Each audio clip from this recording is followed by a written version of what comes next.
Madame la présidente, mes chers collègues, le 23 janvier 2017, nous prenions en ce même endroit la délibération de lancement du SRADET. Fruit d'une obligation posée par la loi Notré du 7 août 2015, ce chantier nous apparaissait, convenons-en aujourd'hui, gigantesque. De par le nombre de thématiques à traiter, bien sûr, 11 domaines obligatoires dans la loi, je le rappelle, de par son caractère inédit aussi et surtout. Pourquoi inédit? Pour deux raisons principales. D'abord, parce que le SRADET, que l'on évoque parfois comme le schéma des schémas, vient remplacer nombre de schémas et plans. Les schémas de cohérence écologique, les schémas climat, air, énergie, ou encore le plus récent, le PRGD, Plan régional de prévention et de gestion des déchets. Pour n'en citer que quelques-uns, pour un exercice de simplification du paysage de la planification aussi attendu que nécessaire. Inédit, ensuite, en raison de sa dimension prescriptive, totalement nouvelle, en effet à l'échelle régionale, et qui a rendu l'exercice de construction de ce schéma aussi délicat que stimulant. Ce défi qui nous a été imposé, nous l'avons relevé. Avec détermination, il en faut, avec enthousiasme, qui s'entretient, et avec la conviction, enfin, que ce schéma est plus qu'un tigre de papier. Sa vocation, son sens, c'est d'aider les territoires, de les accompagner à franchir ces étapes qui feront que chacun, à son niveau, à son rythme, s'engage dans cette voie d'une attractivité renouvelée, dans un modèle plus durable, plus robuste et plus désirable d'ici à 2050. De la réunion de lancement, c'était à Beaune, Madame la Présidente s'en souvient, à l'adoption aujourd'hui, le parcours a été riche. L'occasion d'expérimenter tous les moyens de construction d'un projet d'ampleur avec de si nombreux partenaires. Permettez-moi de rappeler rapidement la consultation citoyenne en octobre 2018, les réunions récurrentes avec le groupe témoin, composé de SCOT, des EPCI porteurs de PLUI et des PNR, les centaines de contributions reçues, les réunions thématiques ou territoriales, les ateliers thématiques et territoriaux également, des documents intermédiaires sur lesquels les partenaires ont pu réagir, une version 0 voulue par la présidente, puis le projet arrêté que vous avez validé l'an dernier, en juin 2019, et bien sûr, l'enquête publique qui a été réalisée, qui a été menée fin 2019 et début 2020. Ce long parcours nous amène aujourd'hui devant vous pour solliciter votre adhésion à ce premier SRADET de Bourgogne-Franche-Comté. Alors, pourquoi précisément délibérer sur ce schéma ici et maintenant, dans une période de crise où les conditions de présentation et de débat sont nécessairement particulières? Premièrement, en raison des obligations réglementaires auxquelles nous sommes soumis et qui auraient dû, je le rappelle, nous conduire à adopter le document il y a 1 an déjà. Pour autant, notre choix d'adopter le SRADET au mois de juin 2020 est arrêté de longue date, car la construction du schéma a pris du temps. Plus de temps, en effet, que celui qui nous était imparti réglementairement. Nous l'assumons. Ce temps n'est pas perdu. Il était nécessaire. Vous connaissez cette phrase attribuée à Abraham Lincoln. « Si j'avais 6 heures pour abattre un arbre, j'en passerais 4 à aiguiser ma hache. » Eh bien, ce temps si important de la préparation, c'est celui de la maturation du projet, de la rencontre et des échanges avec les territoires, parfois difficiles, mais toujours fructueux, que nous avons souhaité mener à son terme. Cet exercice étant achevé, il nous faut maintenant nous conformer aux attentes réglementaires. Si comparaison n'est pas raison, un rapide coup d'œil à la situation des régions voisines, vous le voyez, voir votre écran, voir l'écran que vous avez devant vous, montre aussi que le moment de l'adoption est venu. Incidemment, je le note, les collègues des Hauts-de-France vont se livrer précisément à cet exercice, à l'exercice auquel nous nous livrons maintenant, mardi 30 juin, c'est-à-dire la semaine prochaine. Deuxièmement, parce que d'autres stratégies ou plans qui s'organisent en complément ou en déclinaison du SRADET sont prêts et vous ont été également présentés hier par Frédéric Collas lors de cette séance plénière. Je pense en particulier au schéma régional biomasse, au scénario régional énergie positive et bas carbone, ou encore à la feuille de route, vous vous en souvenez, vous étiez pour la plupart d'entre vous ici, économie circulaire. Cette logique d'ensemble a du sens et nous y tenons. Enfin, comment ne pas évoquer la crise sanitaire que nous traversons? Cette crise planétaire, d'abord sanitaire, a ébranlé nos certitudes. Elle menace désormais notre économie. Notre réponse collective doit être calibrée, proportionnée aux défis considérables qui sont devant nous. Et là encore, la préparation est importante. Il s'agit de viser juste. Le SRADET est à ce titre un atout. Nous avons là une matière qui doit éclairer nos choix à venir et faciliter la construction d'un plan de relance régional. C'est l'intérêt de disposer d'un tel schéma prospectif. Il problématise les questionnements, définit des trajectoires possibles, balise les options pour demain.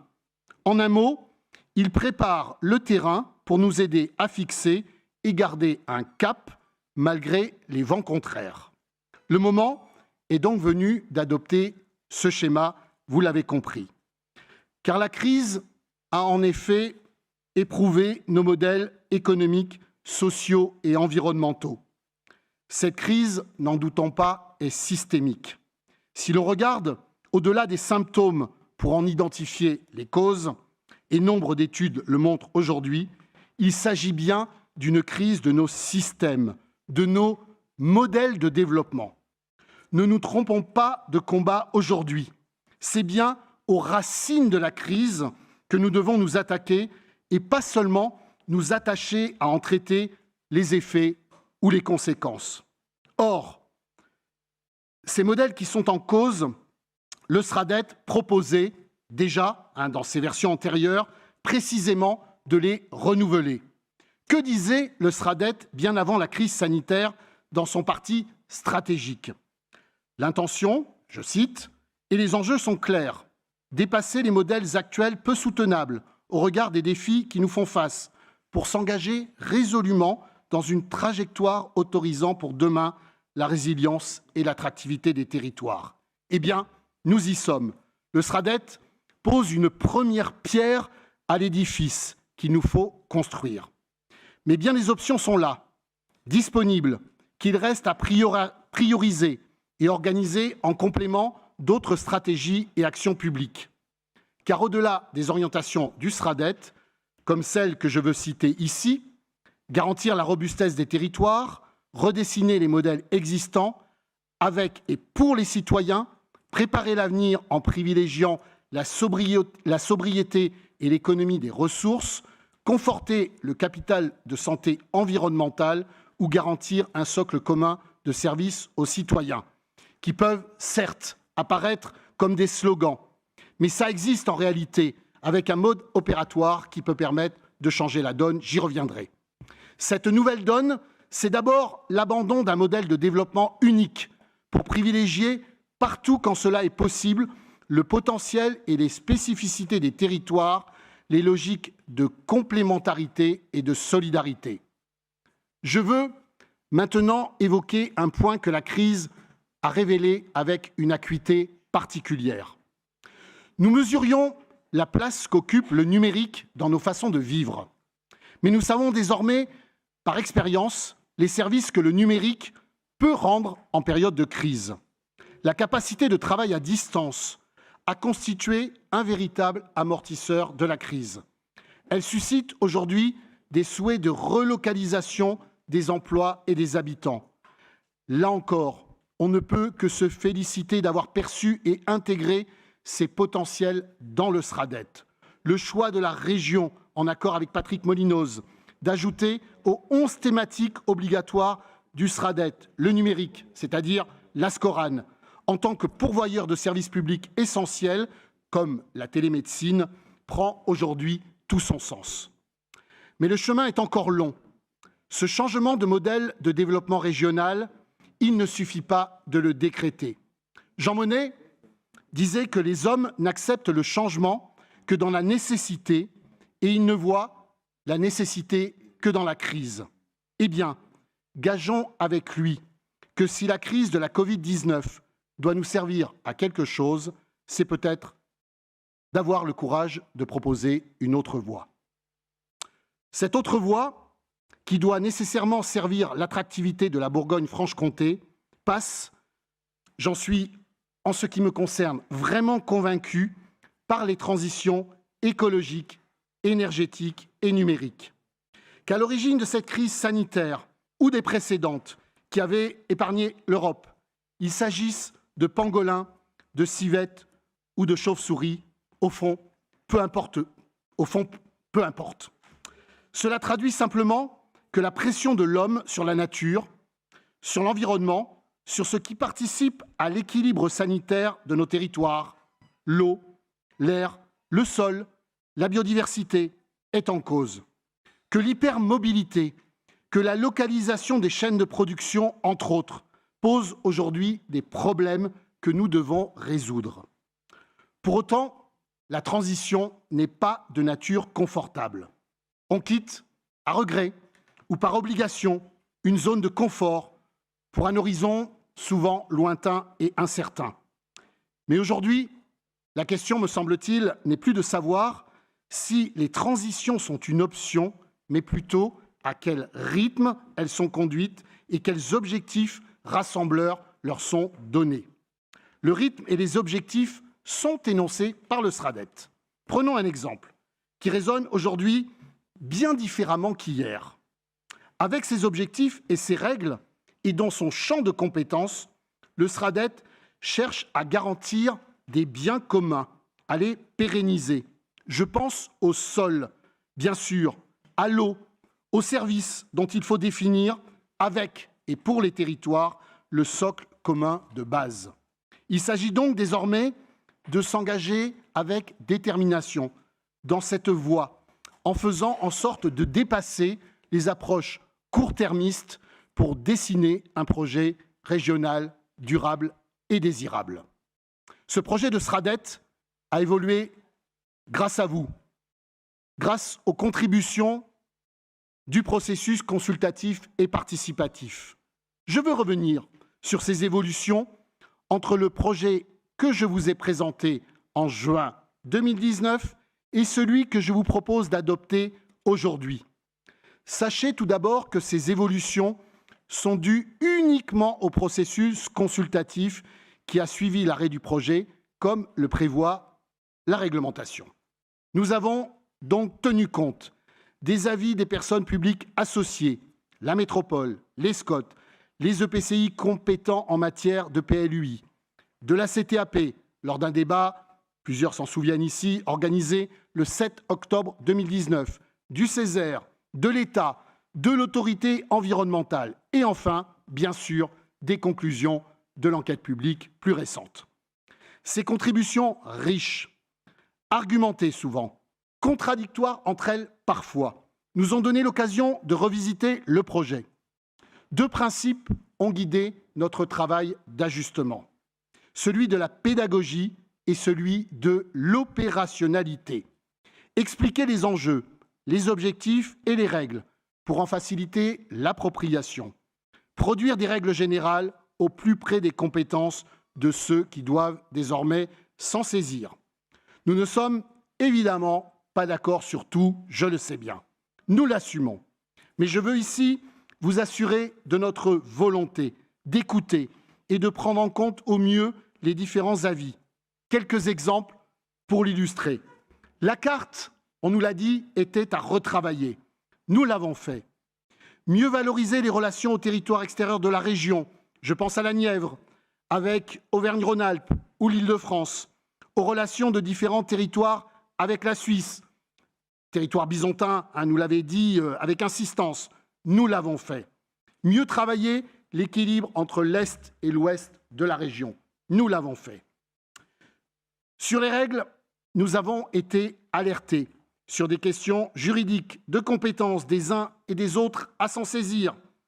Nous l'avons écrit et confirmé. Chacun se saisit de ses règles dans la limite de ses compétences. Le chapitre déchets était trop léger. Nous l'avons retravaillé complètement. On nous demandait des fusions de règles qui se ressemblaient. Eh bien, nous l'avons fait. Il comportait une règle sur le numérique. Il méritait une règle sur le numérique, plus exactement. Nous l'avons ajoutée.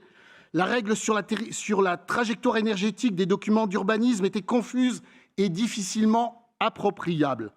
Eh bien, nous l'avons simplifiée et rendue accessible aux Scots en particulier. Je vous épargne, évidemment, ce matin, la liste exhaustive des ajustements réalisés. Vous la trouverez, si besoin, dans les documents qui vous ont été remis. L'essentiel est ailleurs. Il est dans ce que cette phase de consultation a permis, à savoir enrichir le dossier sans revenir, je le précise, sur notre niveau d'ambition. Ce que je veux vous dire enfin, c'est que l'adoption du SRADET ne marque pas, évidemment, la fin de l'histoire. Au contraire, et vous l'avez bien compris, ceci est le début d'un travail avec et au plus près des territoires. Notre volonté d'accompagnement est forte. Nous concevons, en parallèle du SRADET, des outils d'ingénierie au service des territoires pour les accompagner dans leur propre stratégie de développement.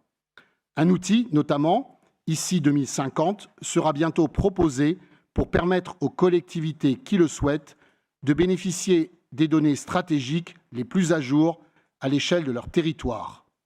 Le schéma fait l'objet d'un document et d'un plan de mise en œuvre dont l'ambition est de fournir aux territoires et partenaires les clés de compréhension, les outils et réponses dont ils auront besoin pour s'engager dans les logiques de transition poussées résolument par le SRADET. Cela se concrétisera par des ambitions spécifiques, par une stratégie d'études et de publication que les services de la région s'attacheront à décliner dès la rentrée. En cela, le SRADET est un cadre de référence de moyen et long terme. Ces orientations majeures, les pistes qu'il dessine, sont des guides et des jalons précieux, autant pour la construction des futures politiques régionales que pour l'élaboration des stratégies des territoires infrarégionaux. Ce moment est sans doute très attendu par toutes celles et tous ceux qui ont œuvré à la construction du schéma. Et je veux ici leur adresser, c'est bien normal, mes remerciements. En premier lieu, ces remerciements vont à la présidente pour son engagement sans faille à porter les enjeux de transition, à l'ensemble de mes collègues élus et en particulier aux membres du comité de pilotage pour leur implication, leur présence et leur détermination à faire aboutir le projet.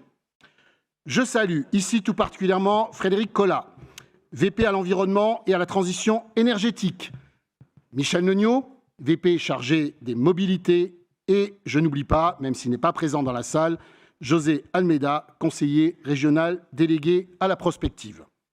Je remercie enfin l'ensemble des directions opérationnelles de la région, les équipes techniques, Vivien Jeanclair au cabinet, l'équipe SRADET avec Marine Ballet et Hélène Petit, qui participent de longue date à cette aventure, qui date de plus de 3 ans, vous l'avez compris.